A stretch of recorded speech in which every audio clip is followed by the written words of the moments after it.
दर्शकों को अंडमान निकोबार के दिखाते हैं। गृह मंत्री अमित शाह वहां पर मौजूद है, क्या कुछ कह रहे हैं एक बार सुन लेते हैं। फांसी के तख्ते पर लटका दिए गए।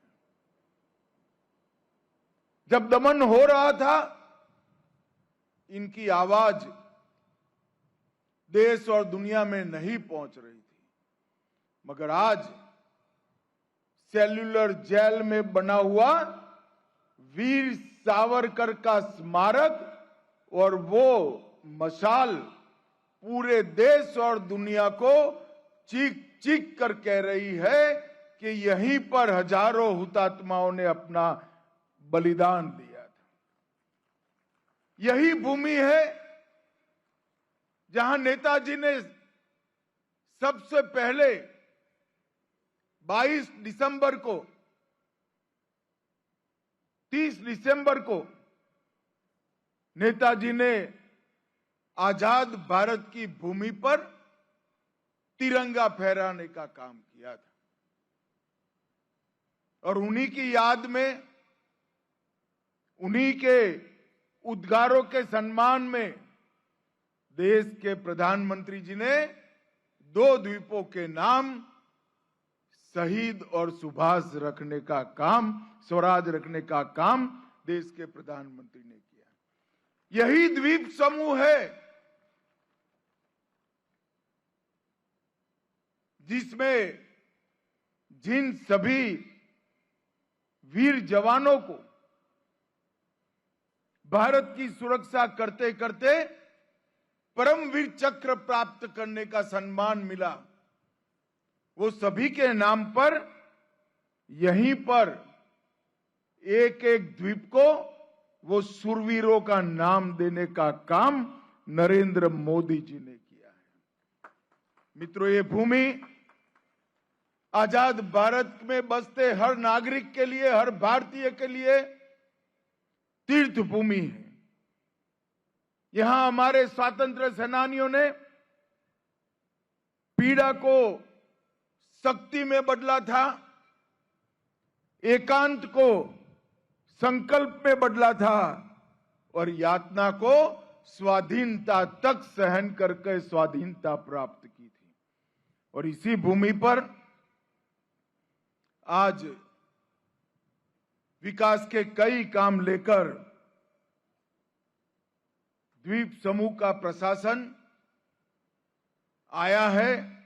मेरा सौभाग्य है कि मैं इसका आज भूमि पूजन और उद्घाटन कर रहा हूं।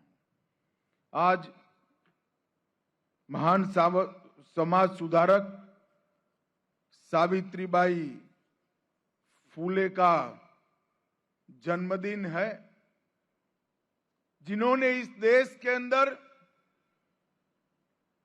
महिला शिक्षा, विधवा विवाह और सामाजिक श्रम रस्ता एक ही जीवन में 3 क्रांति की मशालें जलाई थी।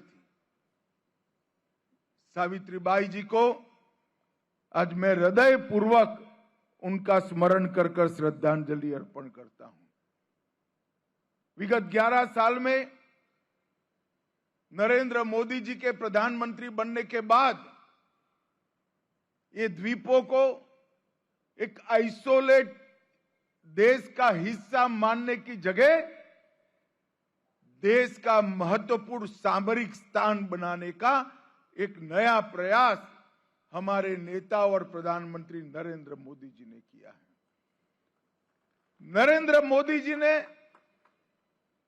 सभी प्रकार की सुविधाएं जो भारत के सब हिस्से में मिलती है, वो सभी सुविधाएं द्वीप पर रहने वाले, इतने दूर सुदूर दरिया के बीच में रहने वाले सभी हमारे भाइयों बहनों को मिले, इसके लिए सतत प्रयास किया है। हमेशा सुरक्षा के लिए एक चिंता की जगह के रूप में वर्णित द्वीप समूह को नरेंद्र मोदी जी ने सामरिक रूप से एक व्यूहात्मक स्थान और शक्ति के रूप में परिवर्तित किया है। द्वीप समूह एक जमाने में देश के खजाने को खर्च करने की जगह मानी जाती थी, मुझे विश्वास है अगले 10 साल के बाद द्वीप समूह हमारे देश के खजाने का कंट्रीब्यूटर होगा, बहुत बड़ा कंट्रीब्यूशन देगा। ये जो बदलाव इस 11 साल के अंदर आया है, वो भारतीय जनता पार्टी की देश की कण कण भूमि को भारत माता मानकर उसको समर्पित रहने का, नवपल्लवित करने का जो संकल्प है, उसी का परिणाम है। और इसके तहत आज 9 बड़ी योजनाओं का लोकार्पण हुआ और 2 का शिलान्यास हुआ। एक ही दिन में 373 करोड़ रुपए के विकास के काम हमारे द्वीप समूह को मिले, जिसमें 229 करोड़ का एकीकृत कमांड और नियंत्रण केंद्र, जो भारत की हर विकसित शहर के जितना ही सुरक्षा की दृष्टि से संपूर्ण एकीकृत कमांड नियंत्रण केंद्र होगा। 33 करोड़ की लागत से जिला अस्पताल चरण 1 का लोकार्पण, फॉरेंसिक साइंस लेबोरेटरी का लोकार्पण और अन्य 50 करोड़ की लागत से 6 विभिन्न योजनाओं का लोकार्पण करा। और ये जो चरण 1 का गरा चरमा में अस्पताल बनाया गया, इसके 28 करोड़ से आईसीयू का क्रिटिकल केयर सेंटर का भी भूमि पूजन करने का काम आज ही हुआ है। 30 करोड़ की लागत से प्रधानमंत्री ग्राम सड़क योजना के अंतर्गत कैंप बेले में सड़क का निर्माण होगा और हमारे द्वीप समूहों के विकास के लिए एक नए अध्याय की आज शुरुआत हो रही है। आज यहां पर नई न्याय संहिताएं, जो अंग्रेजों के कानून को समाप्त कर भारत के नागरिकों के अधिकार और सम्मान को प्रस्तापित करने के लिए लाई गई हैं, समय पर न्याय देने के लिए लाई गई हैं, इसका परिचय देती हुई एक प्रदर्शनी का भी शुभारंभ हुआ है। मेरा द्वीप समूह के विजयपुरम के सभी नागरिकों से अपील कि समय निकालकर ये प्रदर्शनी से को जरूर देखिएगा, जिससे आने वाले दिनों में आपराधिक न्याय प्रणाली में जो आमूलचूर परिवर्तन आने वाला है, टेक्नोलॉजी को कानून का आधार दिया गया है और तारीख पे तारीख वाले न्याय से बचकर 3 ही साल में सेशन कोर्ट से सुप्रीम कोर्ट तक नागरिक को न्याय मिल जाए, इसकी व्यवस्था सुनिश्चित कर गई है। इसका आपको जरूर उसको देखना चाहिए। विजयपुरम के सभी वकील, युवा विद्यार्थी और विशेषकर महिलाओं से मेरा अनुरोध है कि आप इसको जरूर देखिए। मित्र, मोदी जी ने देश भर में गुलामी की निशानियों से मुक्ति पाने का अभियान शुरू किया है और इसलिए नेताजी के नाम पर द्वीप का नामकरण, पोर्ट ब्लेयर का नाम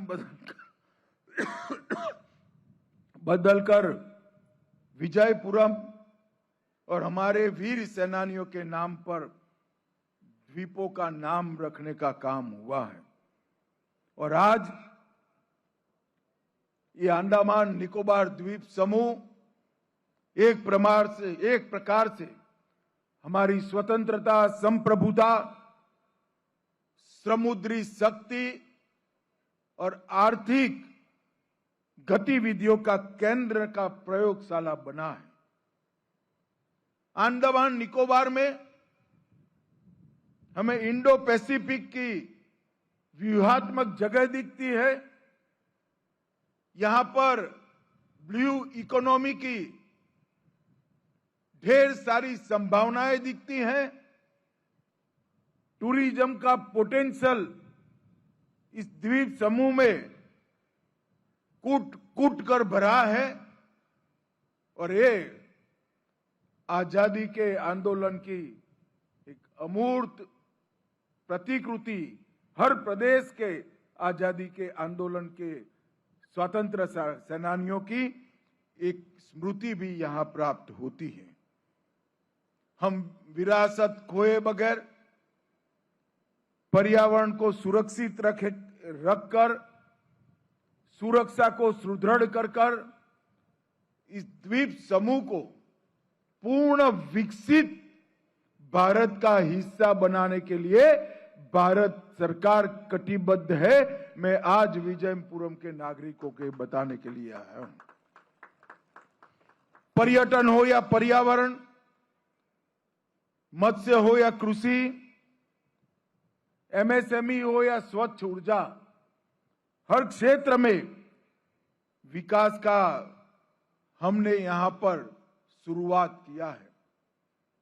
और निकोबार में, ग्रेट निकोबार में आने वाला जो प्रोजेक्ट है, ये पूरे विश्व के नक्शे पर अंडमान निकोबार को एक महत्वपूर्ण व्यापारिक स्थान और एक महत्वपूर्ण सामरिक सुरक्षा का केंद्र बनाएगा।